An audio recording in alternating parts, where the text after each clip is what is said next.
I now give the floor to Mr. Jean-Pierre Lacroix. You have the floor. Thank you very much, Mr. President, and distinguished members of the Security Council. I thank you for this opportunity to brief the Security Council on the developments pertaining to the UN Interim Security Force for Abyei, UNISFA, including its support to the Joint Border Verification and Monitoring Mechanism, JBVMM, as well as the progress made on the design of the Abyei Joint Program. I shall also update you on the latest developments since the publication of the report. Mr. President, the overall security situation in the Abyei administrative area has remained calm, but the trust deficit between the Miseria and the Godinka communities remains of great concern.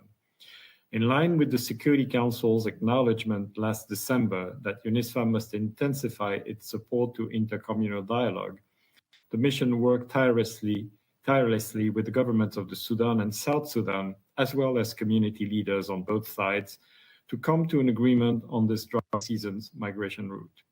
It was disappointing that the parties could not, at the last minute, agree on a number of key points, which resulted in the cancellation of the intercommunal dialogue event that UNISFA had organized in Entebbe. Since last October, we have also seen incidents of intercommunal violence. For instance, last week, we saw intercommunal violence that resulted in a total of 29 people killed, including 2 women and 30 injured from both communities. These violent incidents occurred in Nung Anam, Kolom, Leol, Aluo, and the Amiet Market, Zaraf areas.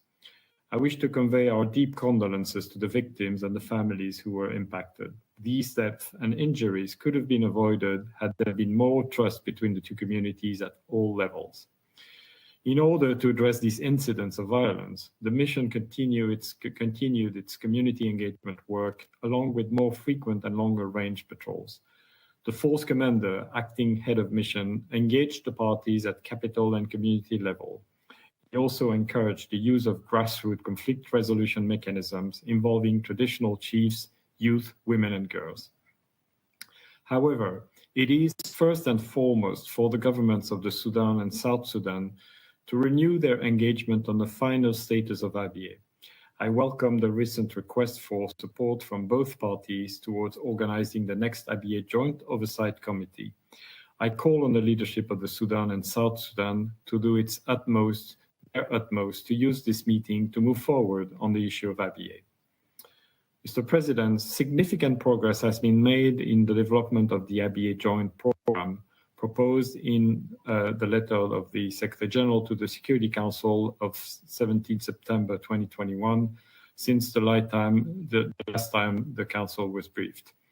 A team including representatives from the Department of Peace Operations, the Development Coordination Office, and the UN country teams of South Sudan and the Sudan are at an advanced stage of consultations with women, youth, elders, and other community members to ensure that the peace-building services proposed to the Abyei Joint Program will benefit the Miseria and the Godinka in a conflict-sensitive manner and where the needs are at the highest. I am encouraged by the political support for the program from the governments of South Sudan and the Sudan. I appeal for your continued political support to the program so that it can have a lasting impact on peace in Abyei. On human rights, UNISFA continued to face challenges, documented human rights violations and abuses due to its lack of human rights expertise. However, it was encouraging that a team of human rights officers were granted temporary visa to conduct an assessment mission to Abyei last March. Mr. President, am I still with the Security Council? I am not sure that the connection is still with the Council. We can hear you clearly. Thank you. Okay, thank you for confirming this. Thank you. So I was saying that on human rights, UNISFA continued to face challenges documenting human rights violations and abuses due to its lack of human rights expertise. However, it was encouraging that a team of human rights officers were granted temporary visas to conduct an assessment mission to Abyei last March. There was also small but important progress with regard to the parties' obligations towards improving the meaningful participation of women in decision-making. In the Ngok Dinka community, a woman was appointed in each of the 13 traditional courts. We are also pleased to inform that during the reporting period, a rule of law team from the Department of Peace Operations was able to successfully conduct a 4-week assessment for the development of a rule of law support strategy. The strategy, which is forthcoming, seeks to apply rule of law tools and mechanisms to advance the mission's core mandated tasks of increasing security and the protection of civilians in line with Security Council Resolution 2906.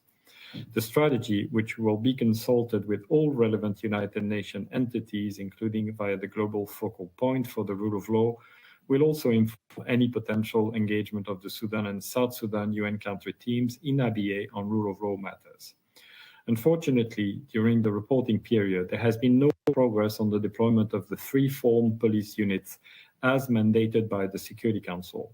Despite the continued efforts from UNISFA leadership, visas have not been granted to the 3 formed police units and additional individual police officers. We continue to appeal to your continued support on this matter. Mr. President, the humanitarian situation in the Abyei area has deteriorated since I last briefed this Council. My humanitarian colleagues went from servicing 103,000 vulnerable people during the last reporting period to a stunning 240,000 currently. This was largely due to the violence between Twik Dinka and Ngok Dinka communities near Ajok in February and March, when 26 people were killed and many more injured. It is also very concerning that 2 humanitarian workers lost their lives as a result of those events. Hundreds of humanitarian workers were evacuated, and the people in the area are still deeply impacted by a significant decrease in medical services. Turning to UNISFA's other mandated area, namely its support to the Joint Border Verification and Monitoring Mechanism, or JBVMM, there has been no progress on operationalizing JBVMM team sites 11, 12, and the headquarters of Sector 1 in Ngok Machar after UNISFA was forced to relocate in 2021. A new JBVMM force is present in the JBVMM locations that are operational, and the force is ready to implement this important mandate in all locations previously agreed between the parties. It is key that the government of South Sudan continues its efforts to enable the return of the JBVMM to those areas as soon as possible, as agreed during the Joint Political and Security Mechanism meeting of September 2021.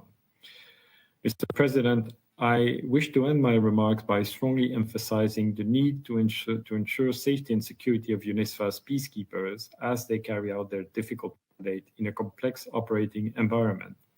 In the past 2 months alone, we saw 3 direct attacks on UNISFA patrols, resulting in the injury of 1 peacekeeper, 1 damaged vehicle, and 1 attack just last week involved a rocket-propelled grenade.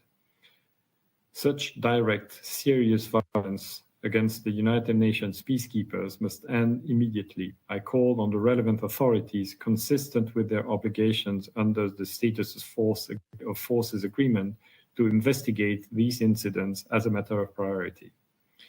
Finally, I would like to thank Major General Benjamin Sawyer and the women and men in his UNISFA team for their continued hard work, including overseeing and supporting the successful and challenging transformation of the mission into a United Nations multinational peacekeeping force in just a few months. The reconfiguration was in addition to their other mandated tasks, which they continue to carry out with sensitivity and determination. I would also like to thank Major General Kefrali Amde Tessema and all Ethiopian peacekeepers for their contribution and the commitment they demonstrated to peace and security in Abyei over the years. In conclusion, I would like to thank the continued support by the Security Council to UNISFA and seek the Council's support for the Secretary General's recommendation to extend the mandate of UNISFA for a further period of 6 months until the 15th of October 2022. And I thank you, Mr. President. I thank Mr.